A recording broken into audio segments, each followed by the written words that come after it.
com vocês para conversarmos sobre esse tema tão importante. Antes de tudo, gostaria de expor o meu muito obrigado a toda a equipe que fez com que esse evento fosse realizado. A diretoria do IEE, ao time do escritório, os associados do Instituto, fornecedores e parceiros. O meu muito obrigado aos investidores do Fórum da Liberdade, Évora, Gerdau e Grupo RBS. Aos nossos apoiadores Ouro, Agibank, CMPC, Nelógica, PUC-RS e Unimed Porto Alegre. Aos apoiadores Prata, Deloitte, Fruc, Paim, Lojas Renner e Grupo SLC. A nossa transportadora oficial, Gol. Aos apoiadores online, Carpena e Everstream, bom dia. Meu nome é Pedro De Césaro, presidente do Instituto de Estudos Empresariais, instituição com mais de 35 anos de história.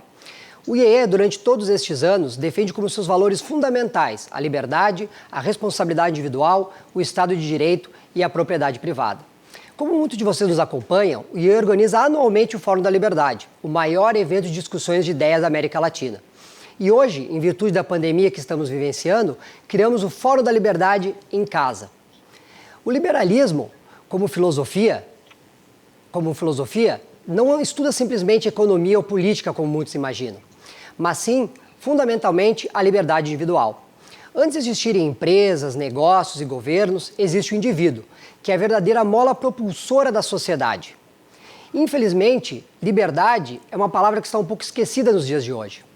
Benjamin Franklin, um dos pais fundadores dos Estados Unidos, cunhou a brilhante frase: aqueles que abrem mão da liberdade essencial por um pouco de segurança temporária não merecem nem liberdade, nem segurança. Estamos vivenciando um cenário atípico no qual estamos abrindo mão de nossa liberdade. Mas será que foi só agora? Com quase 40% de nossa riqueza gerada entregue diretamente nas mãos do Estado, estamos mesmo livres? Será que não há algo errado? Talvez este momento mais oportuno da história recente da humanidade para discutirmos o que é liberdade. Mas até onde vai essa nossa liberdade? E é isso que queremos debater aqui hoje.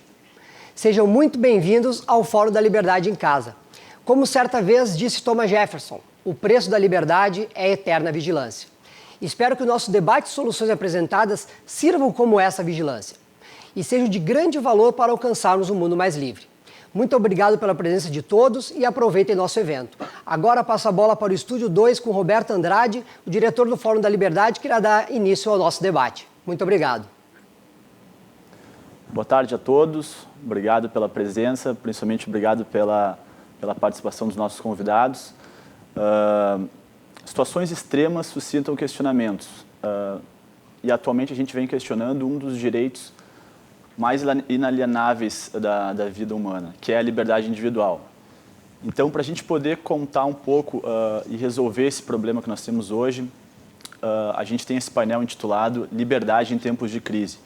De que forma nós podemos contribuir para a sociedade em prol, por exemplo, do que nós temos agora como a contenção de uma pandemia, mas sem ferir esse direito dos mais inalienáveis da vida humana.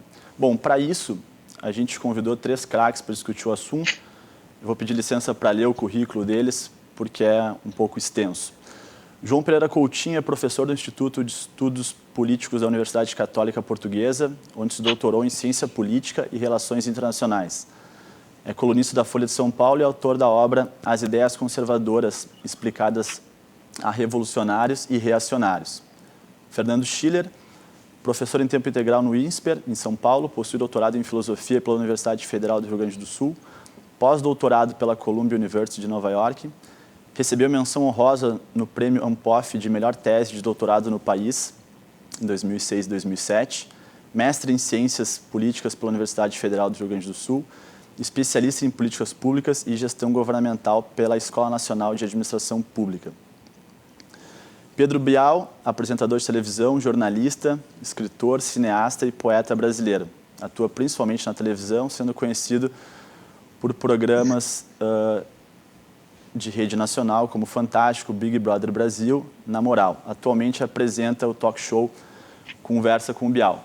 Bom, inicialmente a gente vai passar para as considerações dos nossos convidados. Eu gostaria de pedir que o Pedro Bial iniciasse, por favor. Muito obrigado, Roberto. Muito feliz de estar participando dessa abertura do Fórum da Liberdade num formato inédito. mas o que só mostra a necessidade de permanência desse espaço, nem que seja assim, dessa forma virtual. Eu que costumo tanto maldizer as redes sociais e tantos outros subprodutos da internet, eu estou achando ótimo que isso exista. Imagina se a gente não tivesse essa possibilidade, o fórum não teria realizado, a gente não estaria aqui conversando. Quer dizer, dentro do quadro tantas vezes distópico que a internet nos trouxe também esse tipo de recurso, possibilidade. Vamos lá, liberdade em tempos de crise. Como sempre, tem se recorrido à surrada má tradução do ideograma chinês de crise. Isso foi inaugurado pelo Kennedy, que gostava de dizer que crise em chinês era sinônimo de oportunidade. Não é bem isso. A tradução é torta. Ela fala que é um momento crucial, a tradução certa seria um momento crucial de perigo. Mas, de qualquer maneira, crise é sempre uma janela para a oportunidade, mas eu acho que para levantar a bola aqui para o Schiller e para o Coutinho, é uma janela também para oportunismos, assim como oportunidade. Então, que oportunismos podem se insinuar aí no meio da crise para solapar a nossa ideia, nosso desejo de liberdade. Liberdade que eu até gostaria que os meus parceiros, o Coutinho e o Schiller, dessem algum tipo de definição, porque não é fácil. O Spinoza, pelo menos é atribuído ao Spinoza, a linda definição de que liberdade é conhecer os cordéis que nos manipulam. Gosto, mas ainda prefiro o Barão de Itararé, que também, segundo algumas fontes, teria dito que liberdade é como o açúcar, que é aquela substância que dá um gosto muito amargo ao café, em se não lhe opondo. A gente sabe quando falta a liberdade, aí a gente reclama, mas quando o que é a liberdade, cada um que a defina. E, aproveitando a deixa do lindo artigo sobre Thoreau, Henry David Thoreau, que o Coutinho publicou ontem na Folha, eu queria citar uma frase do Walden, do livro do Thoreau, que nós que estamos agora, parece até que temos todo o tempo do mundo nessa quarentena. A frase é: como se pudesse matar o tempo sem ferir a eternidade, que é uma beleza de frase. Então, começo com o Coutinho, perguntando para ele se, a partir do Thoreau e dessa reflexão, se essa é a hora e a vez de cada um de nós no nosso lago Walden particular e compulsório. Antes de mais, boa tarde a todos, é um prazer estar aqui, é um prazer estar com o Fernando Schuller, com o Pedro Bial, com você, ou seja, é um prazer enorme. Infelizmente não posso estar pessoalmente, não pude estar pessoalmente aí, mas estou cá e, portanto, um abraço para todos. Eu acho que, se este não é a altura das pessoas poderem olhar um pouco para o seu lago interior, então não sei quando é que vai ser a altura. Aliás, eu acho que há algumas lições desta pandemia que nós já podemos começar a tirar. A primeira destas lições tem a ver com a nossa própria fragilidade. Ou seja, tem a ver com o facto da nossa vida depender de tanta gente que normalmente é invisível. E eu estou a pensar essencialmente das pessoas que continuam, apesar de tudo, a cultivar a terra, das pessoas que continuam a transportar produtos, das pessoas que continuam a encher as prateleiras dos supermercados, ou seja, todas aquelas pessoas que tornam possível a existência de uma economia livre. Normalmente nos manuais, quando se fala de liberalismo e sobretudo de liberalismo económico, enfim, aparecem os grandes autores. Mas estes são os pequenos autores sem os quais a nossa vida comunitária colapsava de um dia para o outro.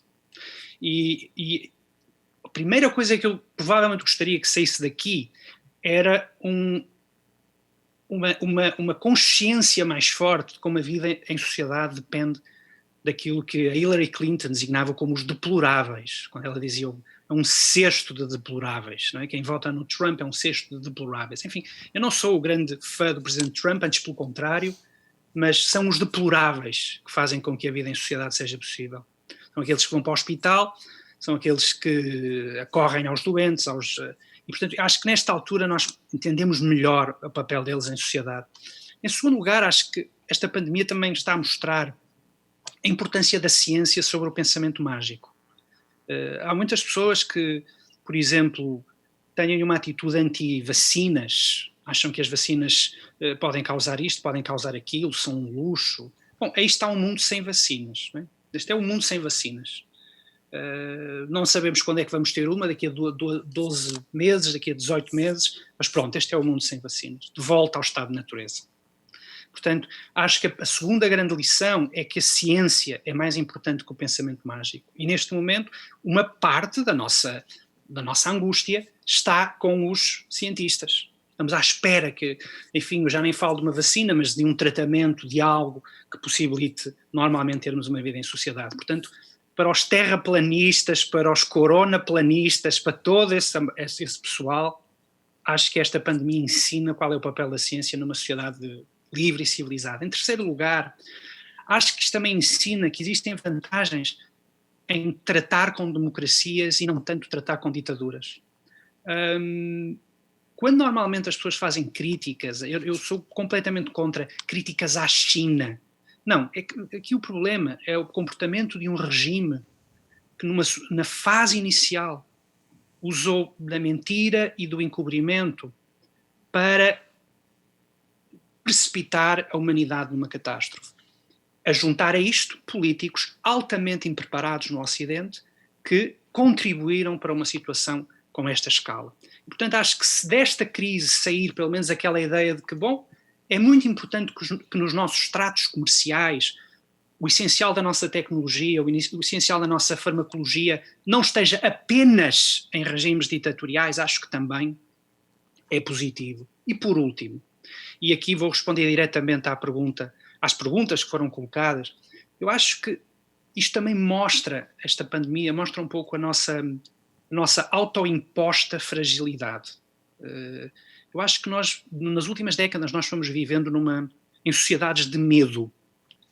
O Frank Furedi, que é um sociólogo que tem estudado o papel do medo nas sociedades democráticas, afirma isso, ou seja, nas nossas sociedades o medo de tudo, os alimentos que causam câncer, questões de lifestyle, questões disto, a ideia de que as crianças estão sempre à mercê de qualquer perigo, de um pedófilo, de um criminoso, ou seja, são sociedades de paranoia e de medo. E eu acho que nesta altura, quando nós somos confrontados com uma pandemia desta natureza, aquilo de que eu tenho mais medo é precisamente dos excessos desse medo. Ou seja, a ideia de que para evitar qualquer possibilidade de haver uma doença ou de haver uma situação mais complicada do ponto de vista da saúde, etc. Ou seja, a elevação da saúde a uma espécie de valor absoluto, como se fosse uma deusa, pode, no limite, levar a situações, por exemplo, políticas de natureza iliberal. Ou seja, nós queremos tanta segurança, nós estamos dispostos a ter tanta segurança que, enfim, abrimos mão de alguns direitos fundamentais. Eu estava a comentar com os meus colegas de painel, antes de nós começarmos, que se por absurdo, por hipótese, alguém dissesse, atenção, a partir de amanhã há uma vacina contra o corona, mas vocês em contrapartida têm que abrir mão da liberdade de expressão. Durante 2 anos, acabou-se a liberdade de expressão. Eu não sei propriamente se não haveria muita gente disposta a esse trato, para poder voltar a sair à rua e continuar a vida como se não houvesse, como normalmente. Portanto, eu acho que estas 5 lições, acho que são as lições da pandemia até ao momento, mas das 5, aquela que mais inquietação me causa é o estado de medo permanente em que a sociedade vive. Estamos menos resilientes, menos capazes, mais fragilizados, mais inseguros, mais amedrontados, e isso parece-me que é politicamente perigoso. João, obrigado. Você falando do medo, me lembrei de uma definição lapidar de medo do Guimarães Rosa, no conto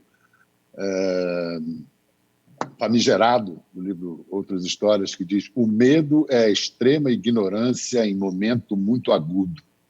É a cara do nosso momento, né?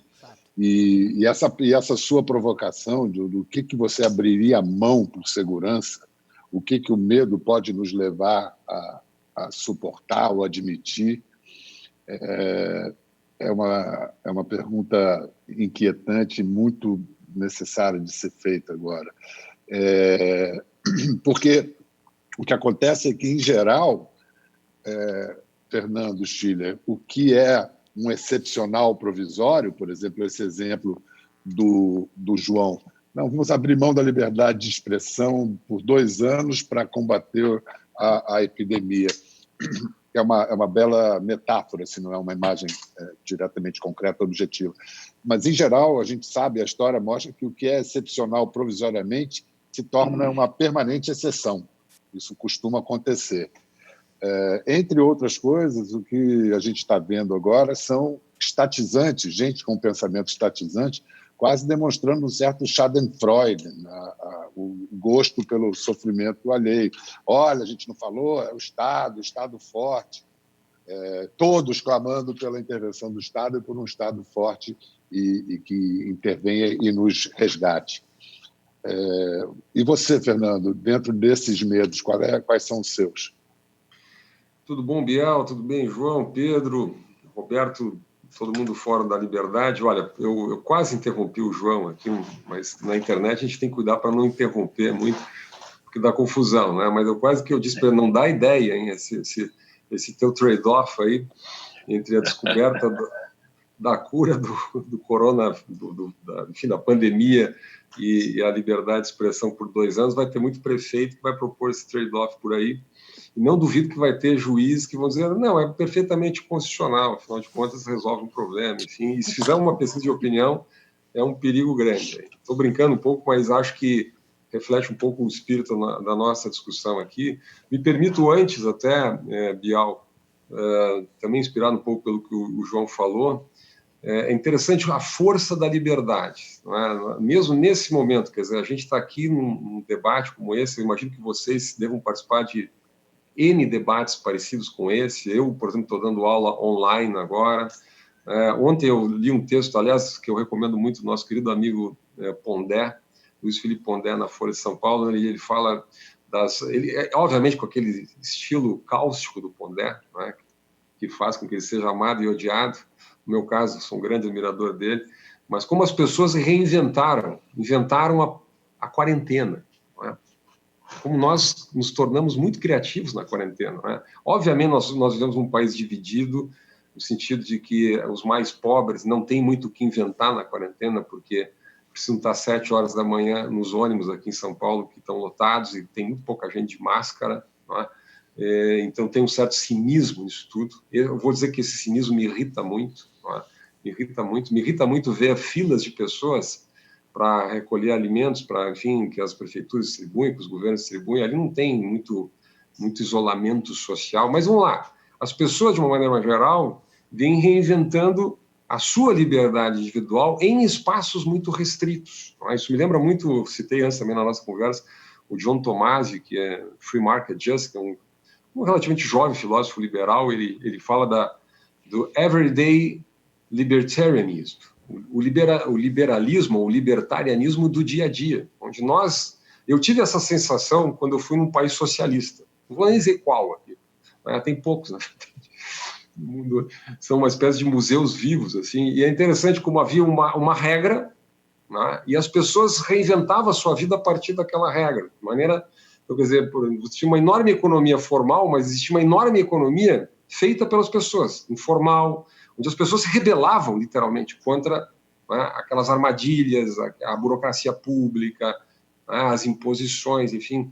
A liberdade tem essa enorme força, né, onde, num pequeno espaço, você inventa a sua ação diante do mundo, a sua personalidade, os seus espaços, enfim. E eu acho que isso um pouco, essa pandemia, essa situação de recolhimento que nós estamos vivendo, vem mostrando, não é? Então, assim, isso eu acho que é um ponto para se refletir. É óbvio que existe essa tensão aí histórica no pensamento moderno entre medo e liberdade, não é? Entre segurança e liberdade, está na raiz da teoria política moderna. Se você for, não precisamos nem fazer muita aula aqui, mas quem estudou Hobbes um pouco sabe que na formulação original do contrato político moderno, né, o nosso tataravô é o Leviatã do Hobbes, ele já fala desse trade-off, ou seja, né? Você distribui a liberdade para todos, mas uma liberdade não regulada, né? Nesse paradigma do Hobbes. Eu não estou dizendo que o Hobbes aqui ele fundou uma teoria que expressa algum tipo de verdade sobre a espécie humana, né? Mas a ideia de que, bom, é preciso regular a liberdade, portanto, é preciso privar a liberdade, é preciso regular, controlá-la, limitá-la, enfim, para que todos, de alguma maneira, exerçam, façam fruir, paradoxalmente, a liberdade, digamos assim, num ponto de optimalidade, não é?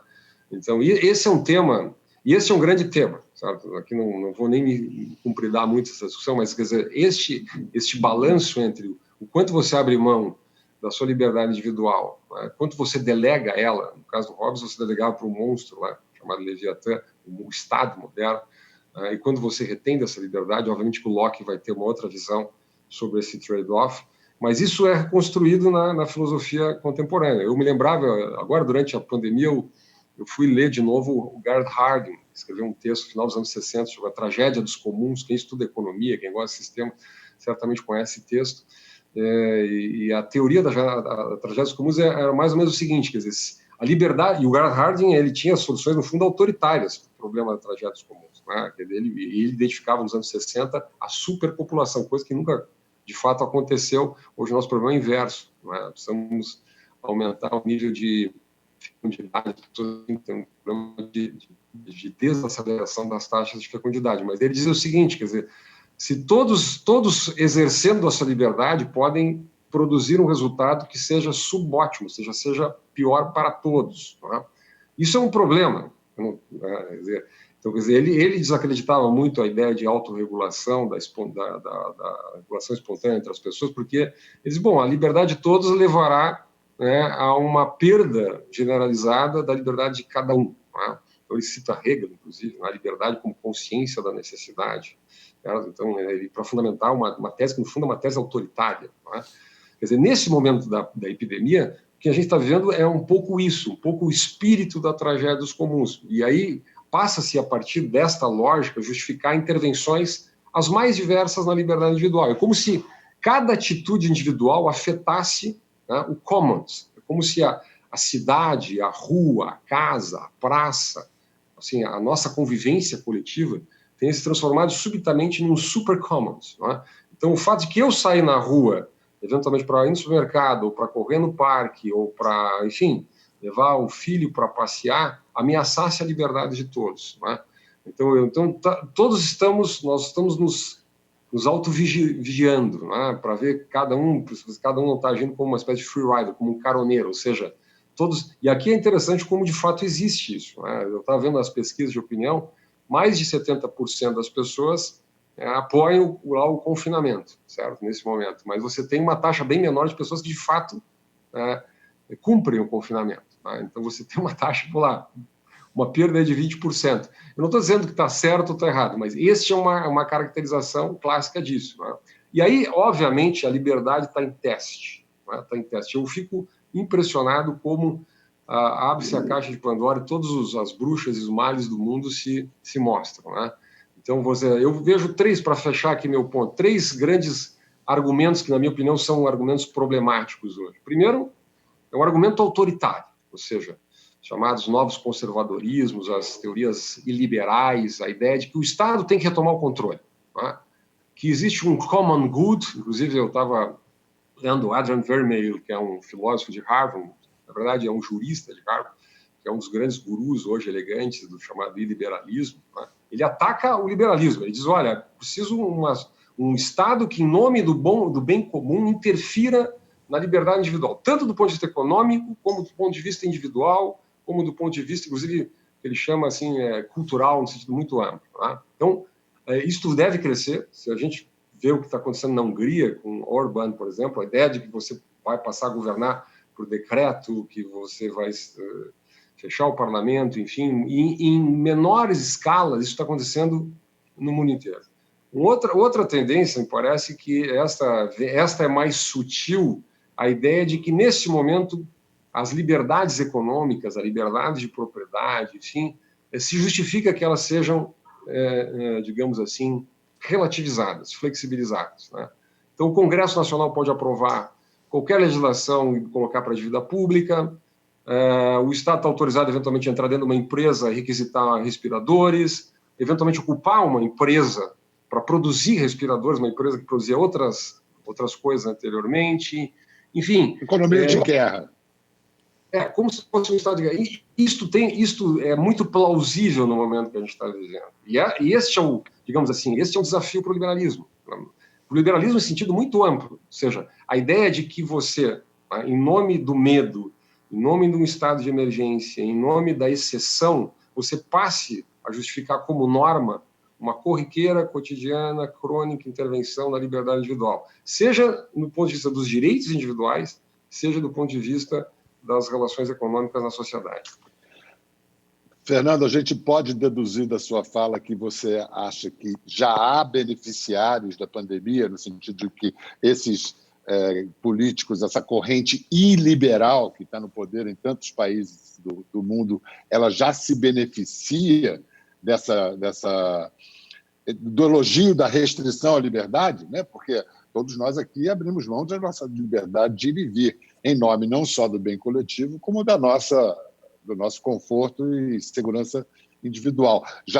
Outro dia eu estava conversando com uma bela cabeça, um pensador brasileiro, falei, mas vem cá, a China já tem um controle do indivíduo de saber qual é a temperatura, a pressão e o pulso do sujeito. Eu não quero que o Estado fique tomando a minha temperatura sempre. Tem gente que diz, não, depende de como isso vai ser feito. Primeiro, você acha... Eu queria que o Coutinho também participasse dessa resposta. Isso já é um benefício contado daqueles que gostariam de ver as nossas liberdades individuais diminuídas? Olha, posso muito rápido para passar a bola para o João também. Eu diria que sim, eu não tenho nenhuma dúvida disso. Quer dizer, eu tenho lido muito, evidentemente, quarentena tem um lado... você lê muito, não é? Eu tenho lido muito, quer dizer, a ideia de que voltará o welfare state, não é? Que esses dias eu li um artigo de um intelectual dizendo o seguinte, olha, havia um consenso neoliberal que agora morreu, agora desapareceu. Eu até escrevi uma resposta dizendo assim, onde é que estava o consenso neoliberal? Não é? Nós, desde a crise de... Eu não sei onde é que está esse consenso neoliberal. Desde a crise de 2008, até o Alan Greenspan pediu desculpas, tinha uma falha na teoria dele. Nós vivemos na última década uma expansão do autoritarismo no plano global. O autoritarismo no plano global, chamado iliberalismo no plano global. Nesse artigo, por exemplo, ele identificava o Donald Trump como um defensor do livre mercado. Eu disse, aonde que Donald Trump é um defensor do livre mercado? Então, quer dizer, isso é esta narrativa de que agora nós vamos sair de um mundo liberal e vamos ingressar finalmente naquele mundo que é o mundo correto, o mundo que se tivesse, digamos assim, sido este mundo, sido o nosso mundo, nós estaríamos numa situação melhor, inclusive para enfrentar esta pandemia. Vamos lembrar, em grande medida, o problema de enfrentamento dessa pandemia foi o fato de que nós vivemos um Estado quebrado no Brasil. Vou pegar o caso brasileiro. Nós vivemos um Estado que tem um déficit de mais de 120 bilhões, um Estado que não respeitou responsabilidade fiscal, que quebrou esse país há 5 anos atrás, 2015, 2016, por um brutal, monstruoso processo de responsabilidade fiscal. Então, eu não consigo entender este mundo liberal que agora teria quebrado e vamos abrir as portas para uma nova revivescência do welfare state. Mas eu vou deixar para o João, só estou dizendo, este é apenas um tipo de narrativa, né, que nós vamos assistir agora. Né? Como se nós vivêssemos num mundo de liberdades, né, um mundo de consensos nesse prisma, e agora nós vamos migrar para o mundo onde o Estado, enfim, vai resolver os nossos problemas.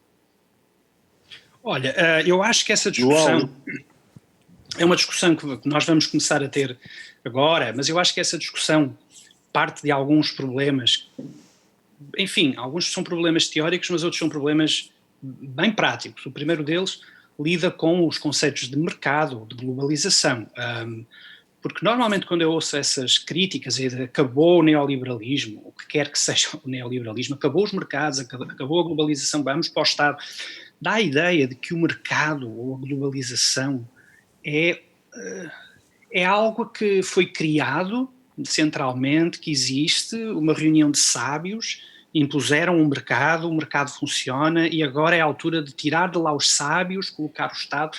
Ou seja, o mercado... Não, isso foi o socialismo.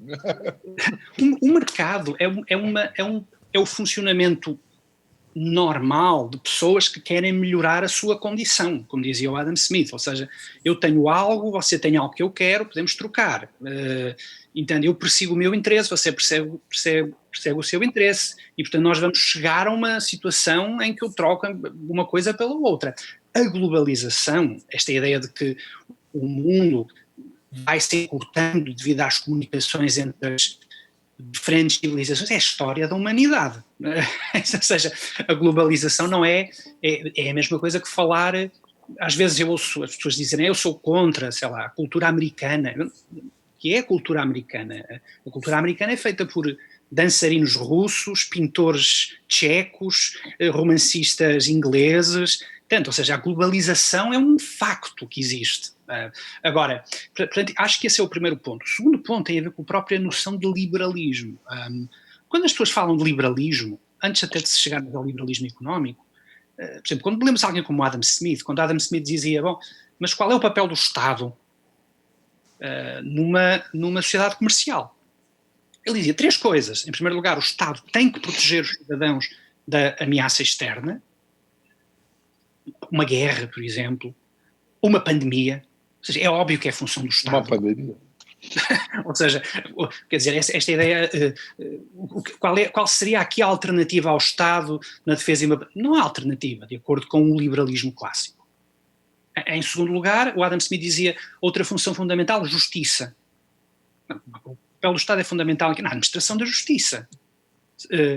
E a terceira coisa, bom, o Estado é fundamental ao fazer certas infraestruturas, certas instituições que não podem ser supridas pela iniciativa privada.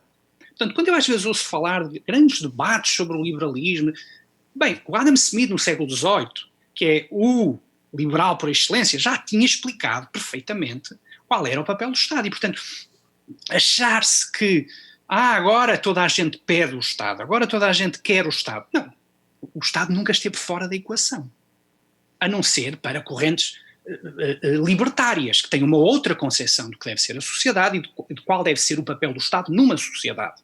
Tudo bem, e eu tenho amigos, como eu dizia antes no início desta conversa, tenho amigos libertários que acham que o grande problema é sempre o Estado e que tudo seria muito mais simples, pura e simplesmente as pessoas, pela sua própria racionalidade, pelo seu próprio autointeresse, perseguissem os seus próprios interesses, etc. Eu entendo a construção filosófica, discordo dessa construção filosófica por um motivo, é que eu não tenho otimismo antropológico.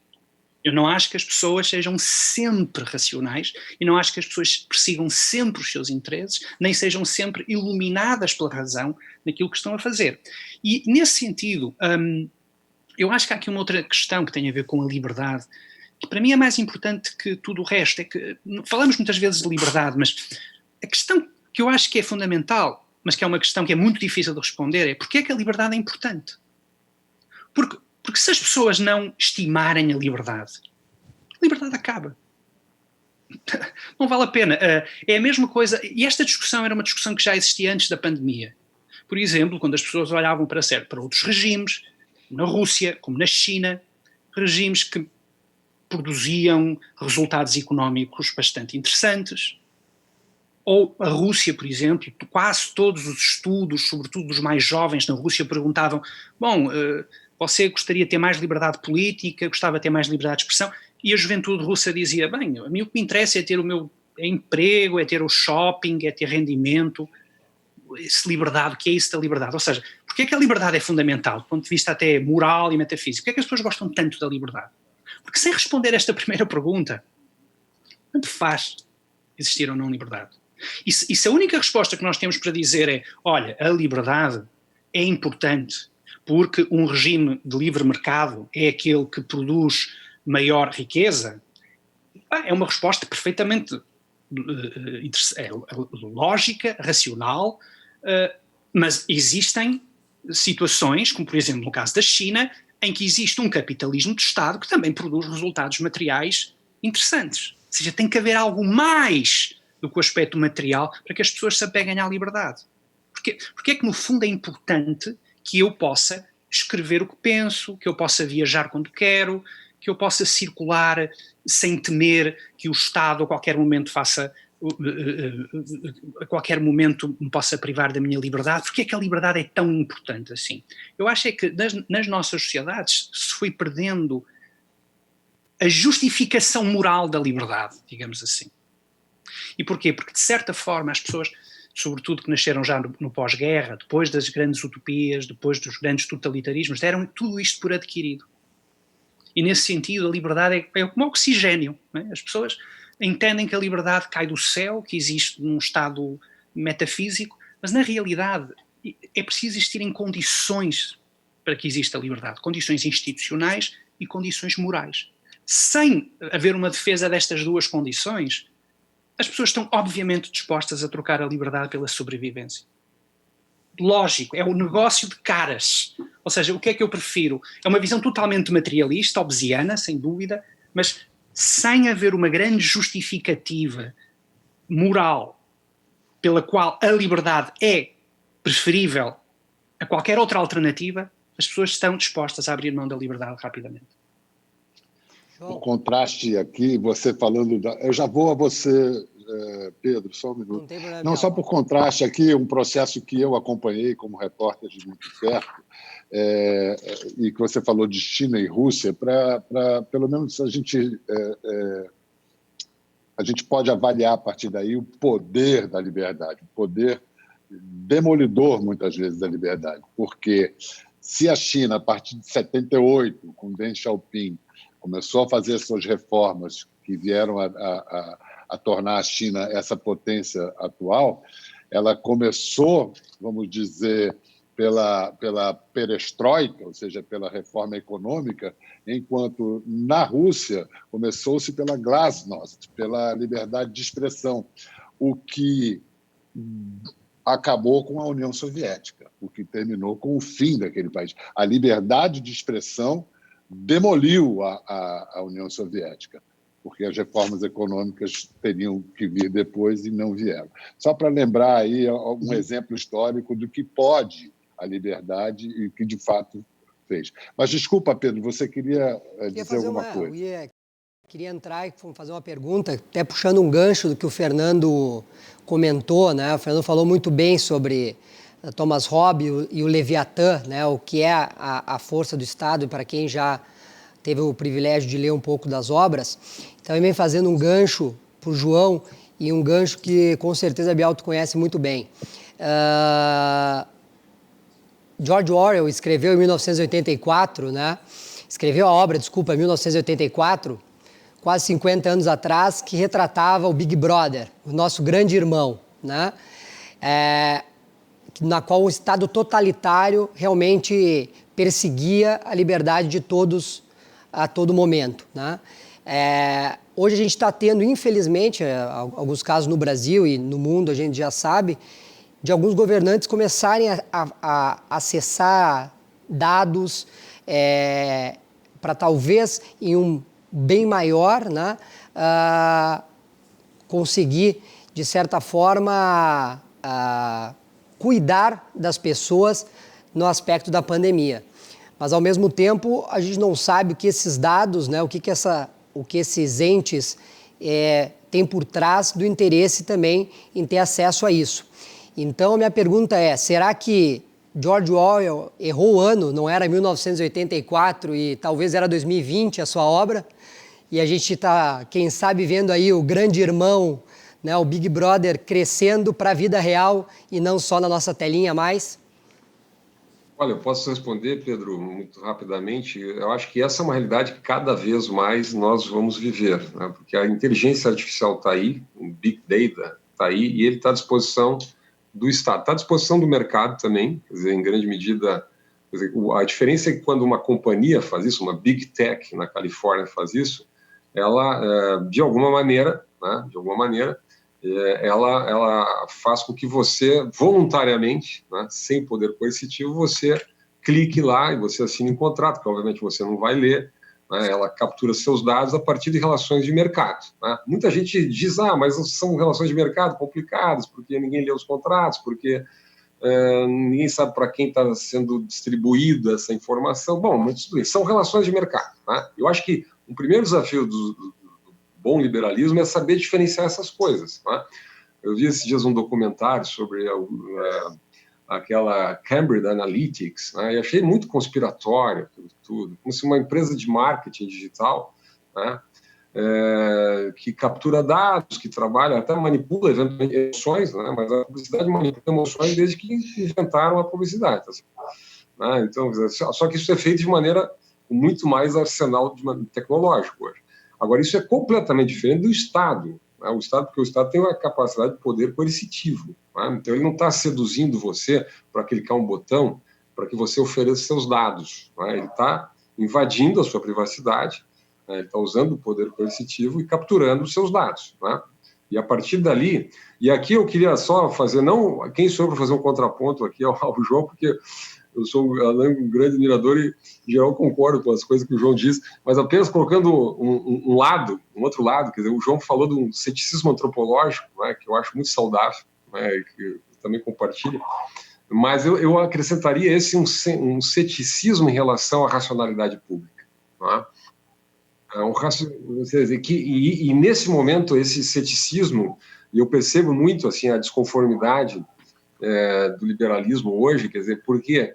Porque ao você aceitar a ideia de que, de alguma maneira, o Estado responderá à crise, o Estado vai dar conta de um problema, de uma pandemia, por exemplo, ou de qualquer outro tipo de grande questão do arranjo social, você precisa confiar num tipo de racionalidade, né, robesiana, vamos chamar assim. Você precisa confiar na racionalidade do Leviatã. Né? Você precisa confiar em algo, digamos assim, em relação ao que o liberalismo foi muito cético. Né? A ideia de que algum ente, pode ser o Congresso Nacional Brasileiro, você pode confiar na racionalidade do Congresso Nacional Brasileiro em criar o estado de calamidade, definir leis. Por exemplo, ontem eu acompanhei, até tarde da noite, a votação de uma lei, na minha opinião, esdrúxula no Congresso Nacional Brasileiro, onde simplesmente os prefeitos, no ano eleitoral, vão gastar o dinheiro, vão conceder incentivos, etc., na área econômica, e para toda a queda de arrecadação dos municípios brasileiros, o governo federal vai colocar o dinheiro, vai compensar todo, 100%. Significa o seguinte, como a linguagem contemporânea é muito estranha, né? Fala-se em dinheiro público, na verdade não existe dinheiro público, existe dinheiro de todos nós. Ontem foi aprovado pelo Leviatã brasileiro, de que nós todos aqui, que estamos nessa agradável live aqui, vamos pagar a conta de qualquer prefeito brasileiro que diminuiu a arrecadação em relação à arrecadação no ano passado. Esta é a racionalidade do Leviatã brasileiro, no caso, mas não parece que seja muito diferente da racionalidade do Leviatã em qualquer parte do mundo. Pode ser que haja alguns Leviatãs mais racionais do que o nosso.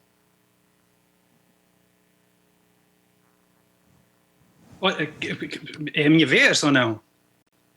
João, pode complementar, que eu acho que a conexão do Fernando deu uma travada, mas aí então complementa ali antes daqui a pouco ele volta aí para se juntar a nós. Vou aproveitar para falar rapidamente enquanto o Fernando não se pode defender. Não, eu concordo basicamente. Então, eu sei que você tende a concordar comigo, mas eu quis dizer isso porque eu prefiro manter um profundo ceticismo em relação ao Leviatã. Não, repara, Fernando, eu também tenho esse ceticismo e, sobretudo, por exemplo, dou-te o exemplo de que se está a viver em Portugal. Portugal, neste momento, está a viver sob estado de emergência. E o estado de emergência significa uma suspensão dos direitos e neste momento o diploma contempla, por exemplo, a possibilidade exatamente de se requisitarem fábricas, de se requisitar hospitais privados, entende? Por exemplo, durante a Páscoa, nenhum português pôde viajar para fora do seu concelho. Concelhos são as unidades administrativas, sabe? As prefeituras, digamos assim. Nenhum português durante 5 dias pôde viajar para fora do seu concelho. Isto, na minha opinião, isto é um caso claríssimo de um certo abuso da autoridade. Ou seja, quando você está a falar da possibilidade das pessoas poderem sair de uma prefeitura, de um concelho para irem para um outro concelho, você, nesse caso, está a falar de pessoas que vão no carro, saem de uma casa, vão para outra casa. Ou seja, parece-me que há aqui uma tentação de abusar a que estes estados de emergência tendem a levar. Claro, nada disto é nem remotamente comparável com aquilo que se passou na Hungria há 2 semanas, e que, aliás, já vinha em escalada, ou seja, isto não foi uma coisa que aconteceu de um momento para o outro, mas a partir do momento em que o Viktor Orbán passa a poder governar por decreto, nós estamos de volta a algumas das piores páginas da história europeia do século XX. Não é? A política iliberal do Orbán já tinha deixado a cama feita, e aí veio a oportunidade e ele aproveitou.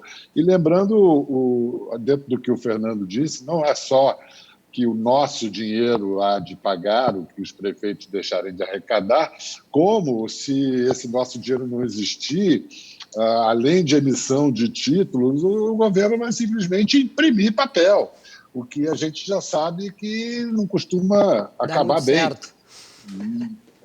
Pois é, mas, enfim.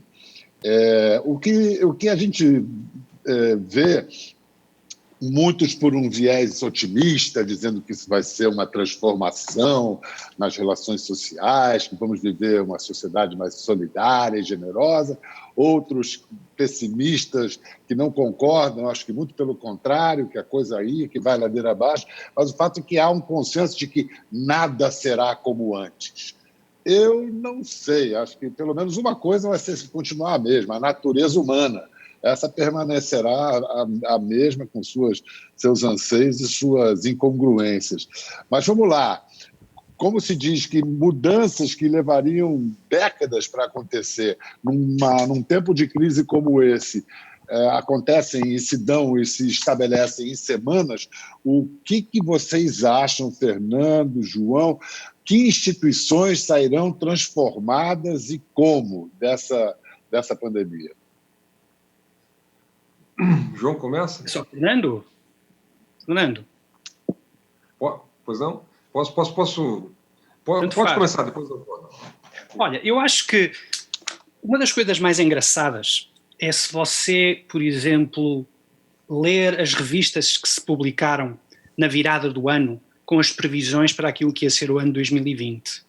É uma leitura extraordinária, porque se a partir desse momento você continuar a acreditar no que dizem os analistas, você tem uma fé digna de um Kierkegaard, sabe?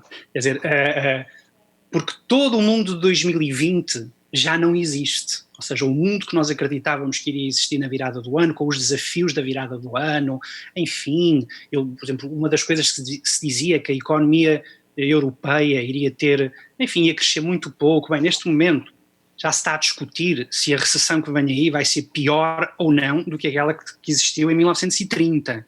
Portanto, fazer qualquer previsão sobre o futuro e o que se vai passar a seguir esta pandemia é, obviamente, uma insensatez. Mas como os analistas normalmente são mesmo insensatos, eu diria duas coisas. Em primeiro lugar, eu acho que vai haver alterações significativas na relação entre, sobretudo, o Ocidente e a China, ou os Estados Unidos e a China. E nesse sentido, acho que neste momento há uma espécie de borbulhar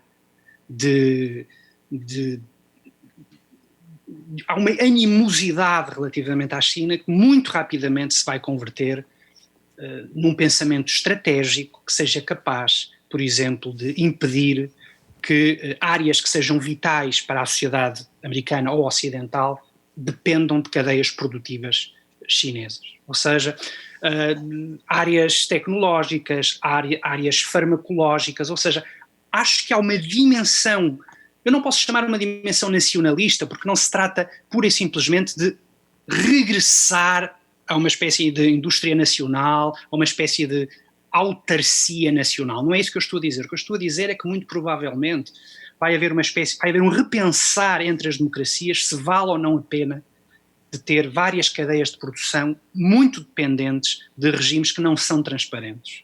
Isto em primeiro lugar. Em segundo lugar, eu acho que vai haver também uma tentativa de aproveitar desta crise por parte de alguns movimentos iliberais que tinham crescimento na Europa, que já estavam a ter resultados muito expressivos na Europa e que vão, muito provavelmente, crescer com esta crise. Isso vê-se, por exemplo, em Itália. No caso da Hungria é um caso consumado. Isso ver-se-á também em Espanha, por exemplo. Espanha passou por um absoluto inferno com aquilo que se passou agora com esta pandemia e, portanto, é muito provável que forças mais à direita acabem por se afirmarem também. É possível que aconteça também em França. Ou seja, para quem achava que esta pandemia e, sobretudo, as insuficiências nas respostas que foram dadas por várias lideranças chamadas populistas, o que quer que isso signifique, eu acho que, pelo contrário, o que isto vai fazer é reforçar essas mesmas lideranças populistas e, sobretudo, uma visão de fechamento e de autonomia económica, pelo menos, seguramente, na Europa Ocidental. Esta eu diria que é, por assim dizer, a previsão mais tangível daquilo que se poderá passar quando esta pandemia passar. Perfeito. Olha, João, Pedro, eu diria que eu concordo plenamente. Eu acho que nós vamos viver nos próximos anos, não é? E aqui não vou fazer bola de cristal quanto tempo, mas obviamente primeiro nós vamos herdar um enorme passivo dessa crise, que é o processo da irresponsabilidade fiscal, que eu chamo desse Leviatã desgovernado, esta pretensa racionalidade pública vai custar muito caro, né? E obviamente o poder do Estado vai transferir isso para os cidadãos pagarem a conta, e essa conta vai ser cara, vai demorar muito tempo para ser paga, né? Acho que está havendo uma enorme irresponsabilidade. Obviamente a gente analisa mais no plano brasileiro, mas lê também sobre o que está acontecendo no plano global. Quer dizer, então, o surto de irracionalidade na tomada de decisão pública, né, onde entra o sistema político, e quando mistura isso com processos eleitorais, então isso tem um caráter exponencial em termos de decisões públicas tomadas no calor do momento. E este momento, vai passar, nós vamos ter uma enorme crise de desemprego, nós vamos ter uma enorme crise de endividamento global, os déficits públicos vão explodir. Quer dizer, então, é uma situação, digamos assim, que é difícil perceber assim, como é que vai se resolver. Isso vai criar argumentos para soluções de natureza autoritária, né? Isso vai criar ambientes favoráveis a soluções de natureza populista, né? Então, é previsível que isso aconteça. Ninguém tem bola de cristal, não tem uma ciência para prever isso, né? Mas é plausível que isso aconteça. Isso aconteceu nos anos 30, depois da crise de 29, né? Você teve o caos econômico e as soluções autoritárias, elas floresceram globalmente, né? Floresceram globalmente. A resposta ao desemprego, à urgência econômica, a promessa do Estado, conceitos de segurança, de seguridade, não é? Por exemplo, a maneira como nós aqui no Brasil decidimos esse auxílio emergencial, e aqui eu não estou me posicionando a favor ou contra, só estou dizendo, começou com a ideia tímida de que nós íamos colocar R$200, né, para as pessoas que estão lá no cadastro único da assistência social, etc., como um reforço. Bom, acabou em 300, 500, R$600 para mais de 50 milhões de pessoas, e isso é só um exemplo. Só um exemplo, se a gente somar todo o déficit brasileiro contratado já nessa crise, na verdade ninguém sabe a conta, né? Mas o último dado que eu tive do Mansueto Almeida, que é o secretário do Tesouro, falava em passar fácil de 500 bilhões. Então nós fomos em questão de 40 dias, de 124 para 500 bilhões, fácil.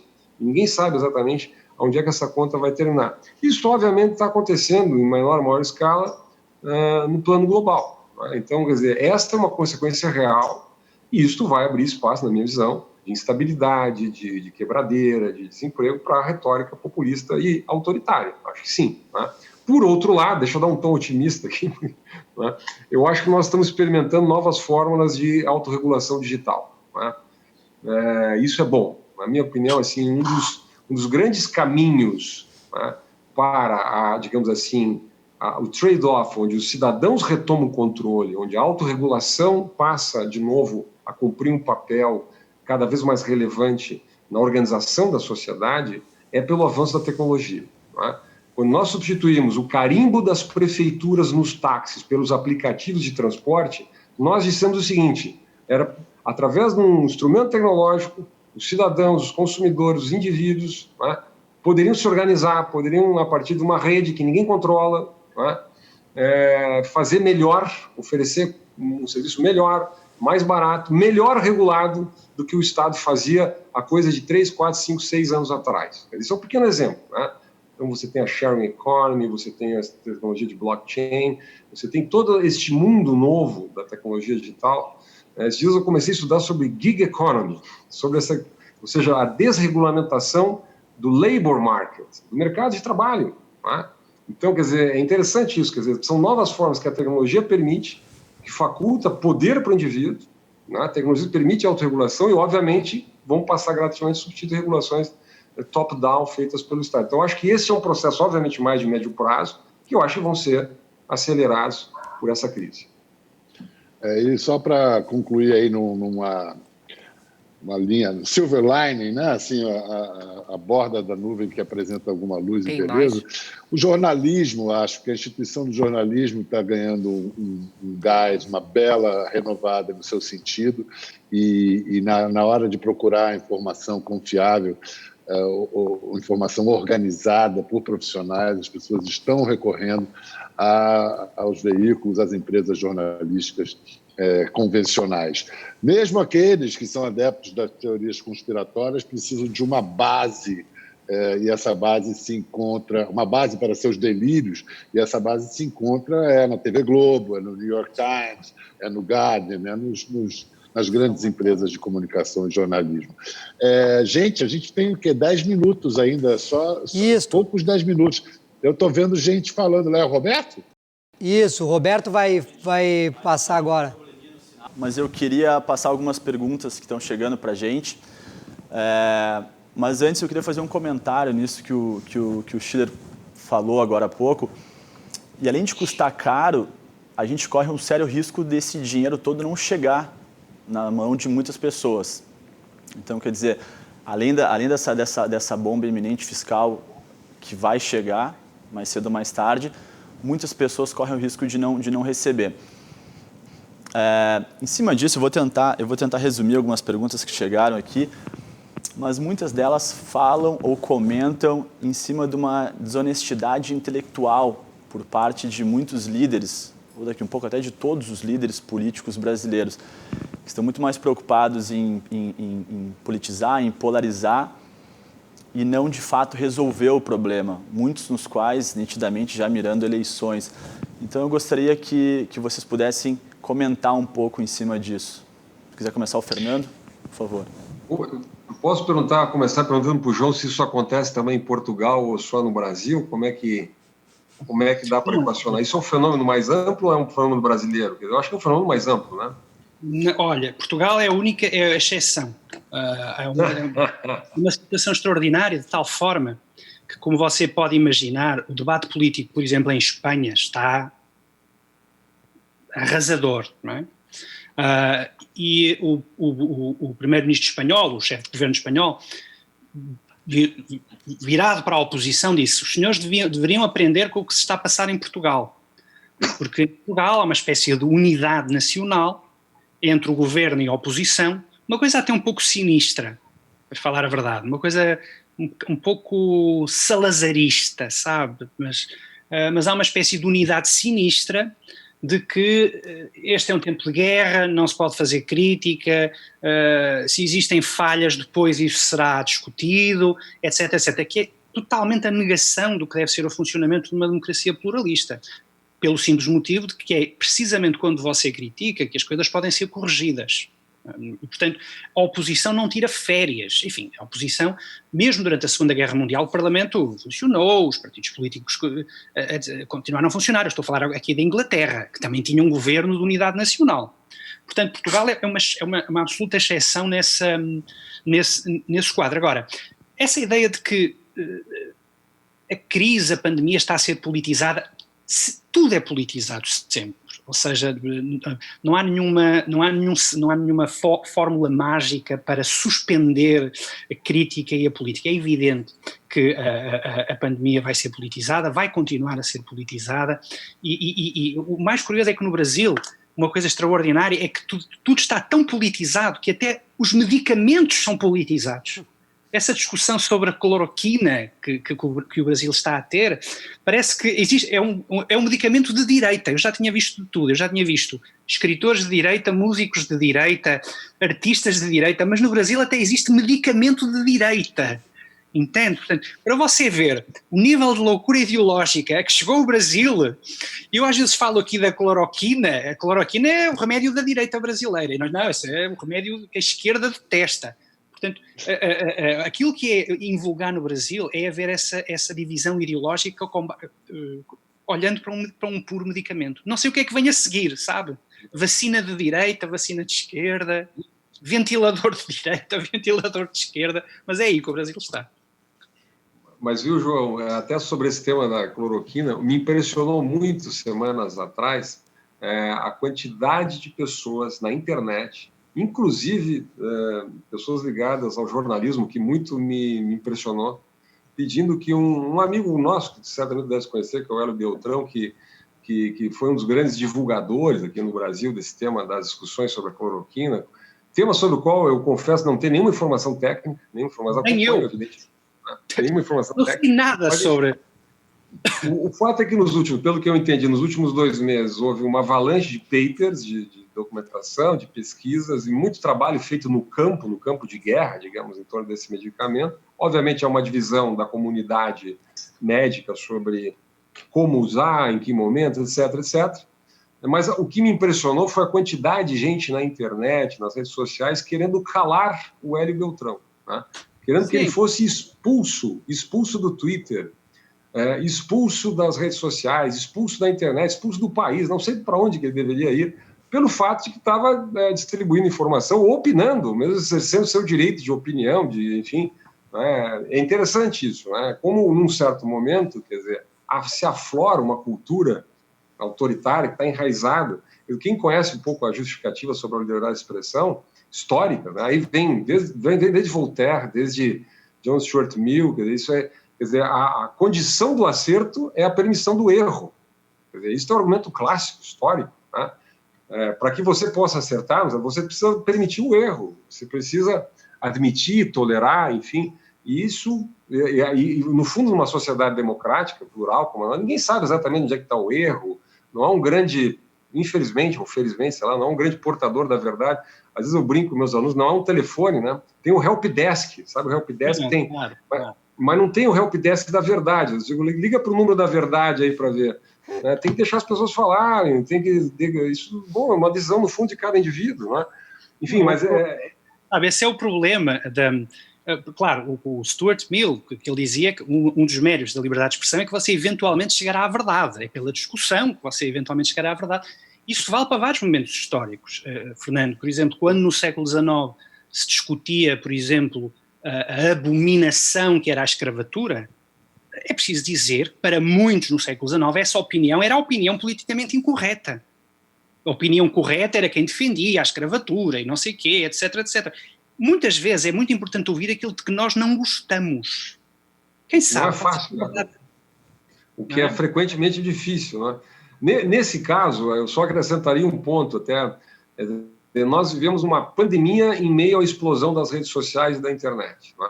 E nesse sentido, eu quero acrescentar mais um ceticismo aqui, a nossa série de ceticismos aqui, João e Pedro e Bial, quer dizer, a ideia de... Eu tenho um certo ceticismo com a qualidade do debate público, ou pelo menos o que a internet acrescentou em termos de qualidade para o debate público. Quer dizer, eu tenho uma certa impressão, muitas vezes, citando de novo aqui, que nós transformamos a democracia digital numa grande tragédia dos comuns também. Quer dizer, ou seja, onde todo mundo vai lá e coloca a sua raiva, né, a sua opinião muito contundente, a sua verdade. Esses dias eu vi uma definição fantástica.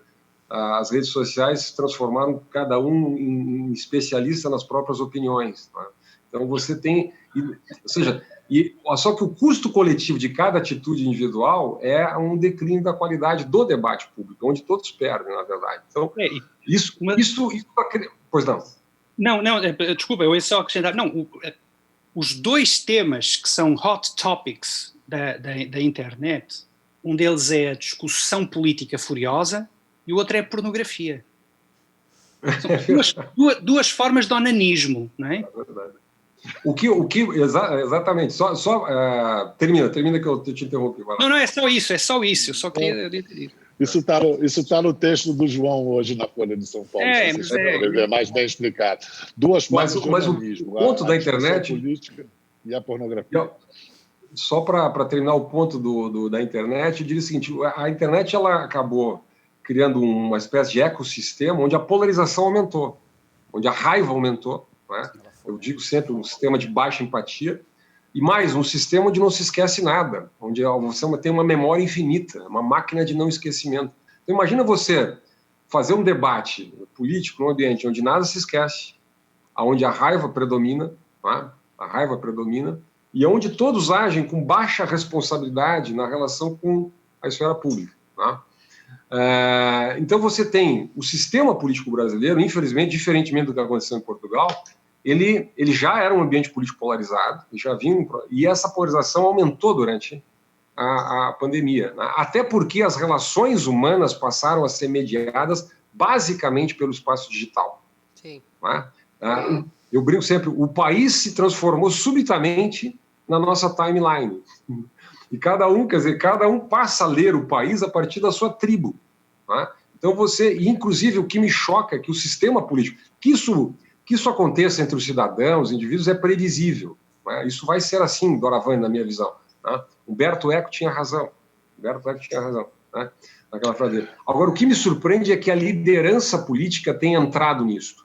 Aí você vê aqui o Rodrigo Maia batendo boca pelo Twitter, com o Eduardo Bolsonaro, com o Paulo Guedes, os governadores batendo boca pela última live do presidente, ou pelo vídeo que o presidente botou no Twitter. Você pensou a quantidade de tempo que nós gastamos nos últimos 2 meses discutindo os tweets, as lives, os vídeos... Mas, Fernando, é uma governança que embasa suas decisões a partir da reação de suas bolhas da internet. Né? Só podia dar nisso, dar nessa entropia. Para terminar meu ponto, Bial, eu temo, tá? E aqui fazendo uma homenagem ao Bial, que eu considero, não é porque ele está aqui, um dos grandes jornalistas brasileiros, que uma boa parte da imprensa, inclusive da imprensa profissional, embarcou na polarização e não deveria ter embarcado. Né? Porque na medida que a imprensa embarca na polarização, ela perde isso que tu falaste, a credibilidade, ou seja, aquele ponto onde, de alguma maneira, uma leitura mais distante um pouco, mais fria um pouco, mais ponderada, mais fundada no bom senso da realidade, a gente pode encontrar. Bom. Gente, eu preciso agradecer a todos. Roberto, acho que nosso tempo se esgotou, né? Infelizmente, nosso tempo se esgotou. Eu queria passar para, rapidamente, que vocês pudessem concluir, deixando uma provocação. Basicamente, então, diante de tudo que a gente viu e ouviu de vocês hoje, a gente tem uma equação difícil de resolver. Democracia mais liberdade mais intervenção. É uma pergunta difícil de ser respondida, mas acho que vocês conseguiram elucidar bastante, porque obviamente que a intervenção, que esse excesso de legislação não cabe nessa soma de democracia mais liberdade. Eu queria deixar aqui também o convite para amanhã, a partir do meio-dia, o segundo painel deste 33º Fórum da Liberdade, também de maneira digital. A gente vai colocar mais informações ao longo do dia. Infelizmente não deu, Bial, para a gente ler todas as perguntas, mas na medida do possível a gente vai respondendo. Se vocês quiserem comentar rapidamente, já partindo para as conclusões de vocês, sobre esses 3 elementos, 2 que são irmãos e esse terceiro, a intervenção que não combina com os 2 primeiros. Desde já agradecendo a participação de vocês. Muito obrigado. Olha, relativamente aos 2 primeiros conceitos, democracia e liberdade, não, eles nem sempre estão juntos. Aliás, um dos principais problemas sobre a democracia é que hoje toda a gente é democrática, mas se nós fôssemos perguntar ao longo dos séculos a alguns dos melhores pensadores políticos o que é que eles achavam da democracia, eles ficariam absolutamente horrorizados. E achariam que é o pior regime de todos. É aquele tipo de regime que nós só aderimos se formos completamente destituídos de racionalidade. Quem alterou um pouco as regras do jogo foram os pais fundadores dos Estados Unidos, em que eles acharam, bom, a democracia é importante ouvir a opinião da maioria, mas a experiência democrática não acaba aí. E não acaba aí porquê? Porque é preciso um complemento, aquilo que se chama um complemento liberal, ou seja, é preciso existir instituições fortes, instituições independentes, é preciso existir liberdade de imprensa, liberdade de religião, é preciso existir uma série de liberdades que estão a salvo das paixões das massas. E é exatamente por isso que nós temos democracia liberal. E eu acho que a única forma de nós continuarmos a ter democracia liberal é tentar encontrar uma nova forma de estabelecer este equilíbrio entre aquilo que é a decisão das massas, mas também aquilo em que as massas não podem mexer. Ou seja, é muito importante continuar a votar, participar no processo, mas ao mesmo tempo também respeitar outras instituições, que são as instituições que julgam, as instituições que criticam, as instituições que legislam, etc, etc, etc. Porque a partir do momento em que se perder este equilíbrio, que é muito frágil, mesmo muito frágil, entre democracia e liberalismo, e este equilíbrio pode-se perder para qualquer um dos lados.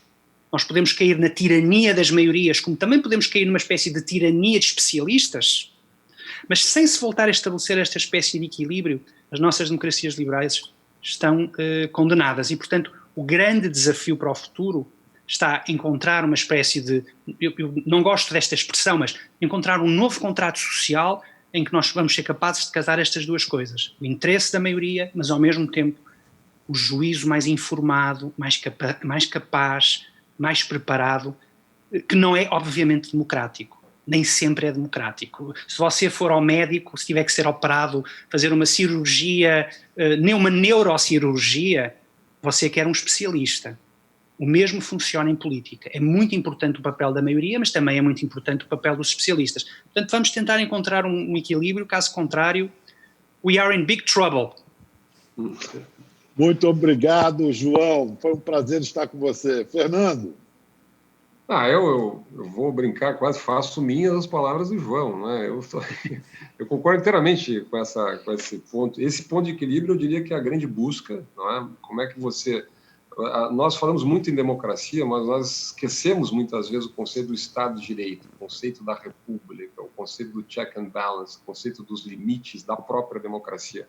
É como se a democracia sempre fosse o ponto positivo. Tem um livro que eu gosto muito, O Mito do Eleitor Racional, do Brian Kaplan, depois na mesma linha, Gas Democracy, do Jason Brennan, que tem uma literatura mais cética e que lembra o seguinte, quer dizer, da onde é que veio a ideia que decisões tomadas pelo mercado político, por um corpo político, sei lá, ou nos últimos anos, assim, plebiscitariamente, quer dizer, se todos votassem, por exemplo, na internet, às 6 da tarde, todos chegássemos em casa, vamos votar agora o pacote de ajuda para os estados, é 30%, 20% ou 40% que nós vamos cobrir? Aperta um botão aí. Qual é o custo de informação? Qual é o incentivo que você teria para passar o dia estudando questões orçamentárias para poder tomar uma decisão minimamente responsável sobre isso? Quer dizer, então, há uma certa mitologia em torno da capacidade do corpo político, de tomada de decisões racionais em torno de questões. E isso não é muito diferente numa pandemia. O meu ponto apenas é o seguinte, quer dizer, a democracia, ela é fundamentalmente um regime vital para a preservação de direitos individuais, de direitos científicos e dos nossos direitos. E aí precisamos discutir até onde vão, o que se define. Direitos sociais, por exemplo, eles implicam o quê em termos... As direitos individuais implicam o quê em termos de políticas sociais, por exemplo. Essa é uma discussão não é nova. Né? Esses dias eu escrevi um artigo sobre renda básica, eu citei o Hayek.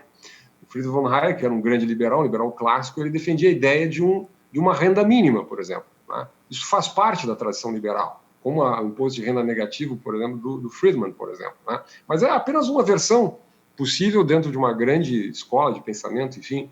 Mas a ideia de que nós, por vezes, esquecemos isso, que a democracia é um grande mecanismo de proteção dos nossos direitos. Ela não é uma espécie de carta branca para que o grande Leviatã tome decisões, entre aspas, coletivas em relação e, por vezes, contra a nossa liberdade. Então, acho que, eu diria assim, o grande desafio, para fechar meu ponto aqui, é dizer o seguinte, é atravessar essa crise, essa pandemia, esse momento difícil, dramático, com o menor custo possível para as liberdades individuais, e eu diria mais para a estrutura de direitos, que no fundo é o que nos faz, que cria a possibilidade que a gente caminhe para o futuro. Muito obrigado, Fernando Schiller, obrigado, João Pereira Coutinho, Roberto Andrade, Pedro de Césaro. Eu termino só pelo início do que o primeiro fator que o João levantou, que é a consciência de nossa fragilidade. Essa pandemia que vem saudavelmente humilhar o ego da espécie humana e mostrar a nossa fragilidade, o equilíbrio precário sobre o qual nós assentamos as nossas estruturas. Vou citar a Simone de Beauvoir. Eu estava conversando com a Fernanda Montenegro outro dia e ela dizendo que a Simone começa um dos textos dela, o homem é uma realidade infinita, e blá, e fala 2, 3, 4 parágrafos, 2 páginas, e termina com a seguinte frase: mas o acaso tem sempre a última palavra. Estamos percebendo isso na carne. O acaso tem sempre a última palavra. Obrigado, gente. Até a próxima. Obrigado, Liberdade. pessoal. Obrigado. Nada. Obrigado, João. Obrigado, Bial. Obrigado, Coutinho. Obrigado, Fernando. Um abração. Muito obrigado. Então, finalizamos nosso primeiro painel do Fórum da Liberdade em Casa. Obrigado a todos pela participação. Espero que tenham gostado. Por fim, obrigado pela compreensão com o atraso inicial que tivemos. Nos desculpe pelo incidente, tivemos uma instabilidade de conexão. Eventos online são ótimos, excelentes formas de comunicarmos. Sobretudo nesse momento, nós ficamos sujeitos à tecnologia. Para amanhã, estamos trabalhando para começarmos pontualmente ao meio-dia. Esperamos todos vocês aqui com o painel Saúde e Economia. Muito obrigado e uma boa tarde a todos.